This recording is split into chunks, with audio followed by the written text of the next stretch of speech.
Good afternoon, ladies and gentlemen. I'm Akash, moderator for the conference call. Welcome to 5PAISA Capital Limited conference call.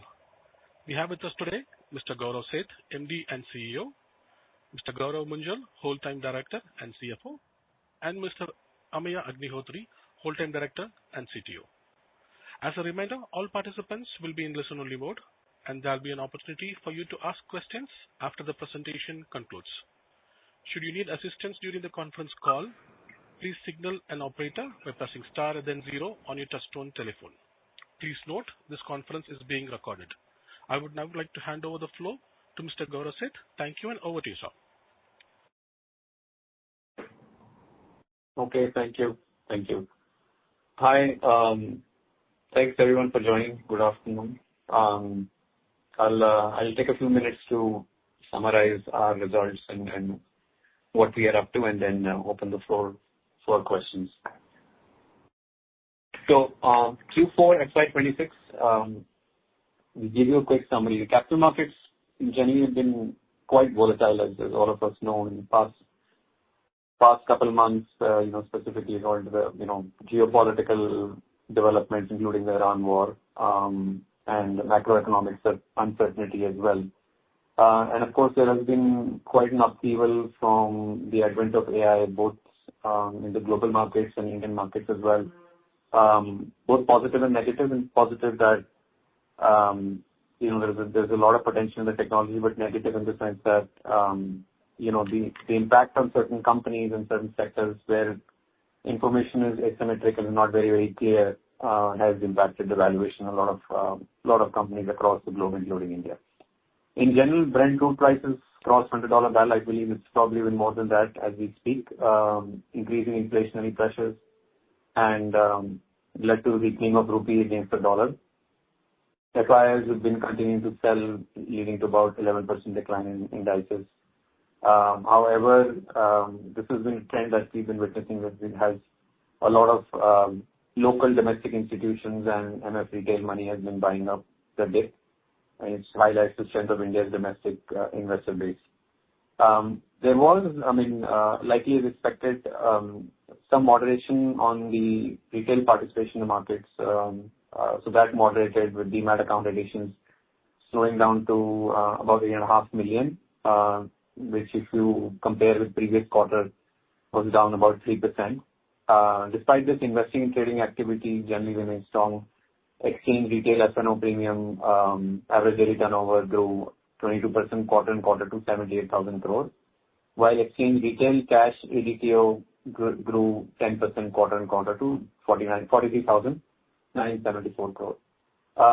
From our company perspective, 5PAISA, we remain focused on offering best-in-class solutions, continue to focus on high-quality acquisition, which means acquiring high-quality customers and increasing lifetime value.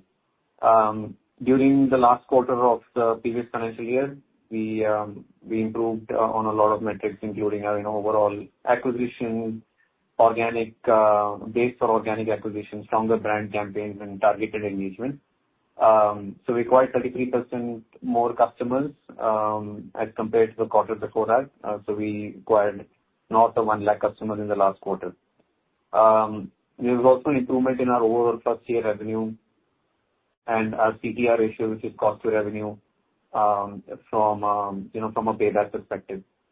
Our total customer base reached 51.8 lakh, and in Q4, our F&O premium ADTO grew to 1,336 crores, which is an increase of 22% quarter on quarter. Our average client funding book, which includes the regular T+5 margin product plus MTF, totaled up to 410 crores, which was again an increase of 8% quarter on quarter. Mutual fund AUM stood at 1,761 crores, which is again 6% increase from a quarter on quarter perspective. And some part of mark-to-market impacted this number because the overall market went down, so the AUM from a mark-to-market perspective also reduced. This number would have been higher. On our financial metrics, the broking revenue grew to 41.8 crore in the quarter, which is 13% increase relative to previous quarter. Allied income was up 20.7 crore, which is up 5%, and total revenue for the quarter was 85.5 crore, again 8% increase. Our employee costs increased due to hiring in product and tech, marketing and AI teams. Other expenses also went up mainly because of higher customer acquisition compared to last quarter. And for this quarter, profit after tax PAT was 44.3 crore, and our net worth stood at 650 crore as of March 31st, 2026. Well, I'll take a few minutes to talk about, more importantly, what we have been investing in on the technology and product side. So from a product update perspective, we launched several features to improve the trading experience of our customers. We've included tools like Scalper, multi-chart setup, strategy builder, option screeners and scan, which help users execute trades faster and track positions better. We also added position tracking on option chain and grouping across indices. Further, we upgraded our API and partner ecosystem, Xstream and XTS, with Greek data, 20 depth APIs and static IP support, which improved access and increased institutional participation. On the investing side, pay later MTF became an important monetization driver, and we expanded our eligible stock universe from 700 to 1500 plus stocks and increased limits per customer to 3 crore. We also improved mutual fund experience, launched an ETF dashboard, introduced SEBI compliant infrastructure, and reintroduced stock SIPs. Community features like Trade Better and Trader Stories are currently under development to support long-term user engagement. Specifically on the tech side, we significantly reduced order placement latency, improved execution speed and platform reliability, along with modernizing our backend systems. Some of the features that we introduced specifically on the tech infrastructure side was caching static data, reducing API across web and app platforms, and optimized market feed APIs with smaller payloads.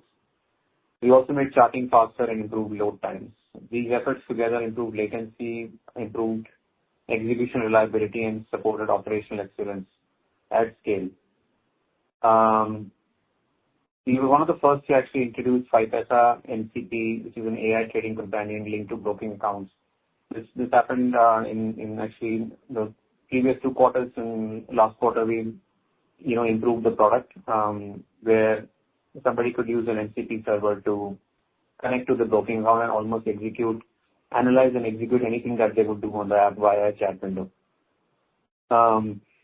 This was one comment on the fundraise. So we successfully completed our rights issue, which was oversubscribed, and then total amount of money raised was 468 crores. There was a strong participation from promoters, existing and new investors, reflecting confidence in our growth strategy. And our net worth increased to more than 1,100 crores, further strengthening our balance sheet. This capital will be deployed to support business expansion, enhance market presence, and drive long-term growth. Lastly, we remain committed to driving innovation, strengthening our product and technology stack, and leveraging AI to enhance customer experience. With that, I conclude my opening remarks and welcome any questions. Thank you. Thank you, sir. Ladies and gentlemen, we will now begin the question and answer session. If you have a question, please press star and 1 on your telephone keypad and wait for your turn to ask the question. If you would like to withdraw your request, you may do so by pressing star and 1 again. Ladies and gentlemen, if you have any questions, please press star and 1 on your telephone keypad.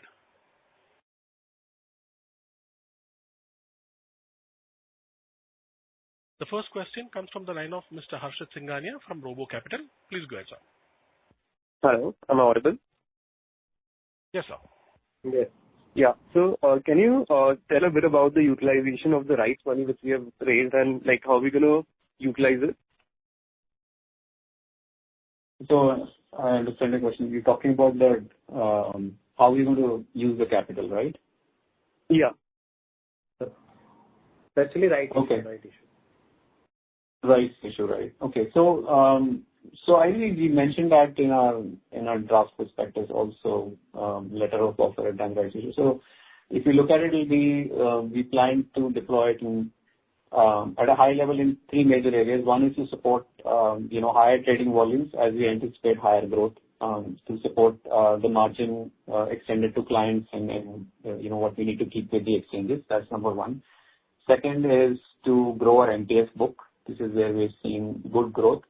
And third is overall, core business expansion via, better marketing, brand development, and a lot of investment in product, tech, and AI. So those are the three major areas where we are looking to deploy capital. Okay. And have we utilized some part of this fund as of now? Actually, Gaurav, you can take that, specifically, technically speaking. Yeah, go ahead. Sure. So we have already started, we have increased our margin as per the prospectus because, right now our margin has been increased to 1.5x from our existing capacity. Okay, great. Thank you so much. So that will be it from my side. Thank you, sir. The next question comes from the line of Mr. Sudhanshu Yadav from Danielshia Consulting LLP. Please go ahead, sir. Can you please give some glimpse on 5paisa, F&O, and cash market shares? And last year, hello. Last year there was a repeat your question, please. Serenity going on. What was the outcome of it? And what is customer acquisition strategy for 5paisa? Okay. Gaurav, you want to take that? Regarding your first question, that customer outcome of the company. So outcome of the company is simple. Basically we have uploaded our result table, financials as well as balance sheet, which shows that we have increased in revenue by 8%. Our profit is slightly declined because of the investment in tech investment as well as HR investment. So nothing major, unusual as outcome is there apart from the ITC which we have already published. Second question, sir, was in respect of the customer acquisition strategy. Maybe you can take. Yeah. So I think the customer acquisition strategy for us is, it lies. I have somebody. If just request if people are not speaking, can go on mute. Yeah. So from our perspective, the acquisition strategy is directly linked to what our overall company strategy is.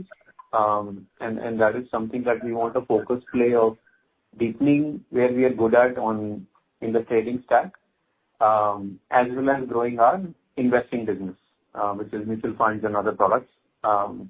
So anyone who is looking to, let's say, whether it is a person who is a pro trader, would look to come to us to carry out their trades or to improve their profitability or do more and more deeper things with the stack. That is something that we are focused on. And on the other side, people who are specifically looking to build long-term wealth and not necessarily trade. For that, we have other products like we have MTF, we have to a certain extent, ETFs, mutual funds, and some other products which are there in the pipeline.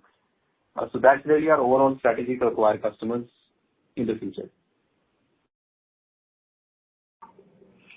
What about the market share? Please give some numbers. Market share, we have approximately 2% market share on both F&O and cash. Okay. Okay, thank you. Thank you, sir. Ladies and gentlemen, if you have any questions, please press star and 1 on the telephone keypad. I repeat, if you have any questions, please press star and 1 on the telephone keypad.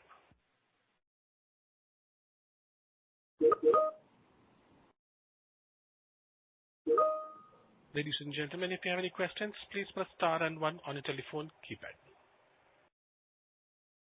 There are no further questions, sir.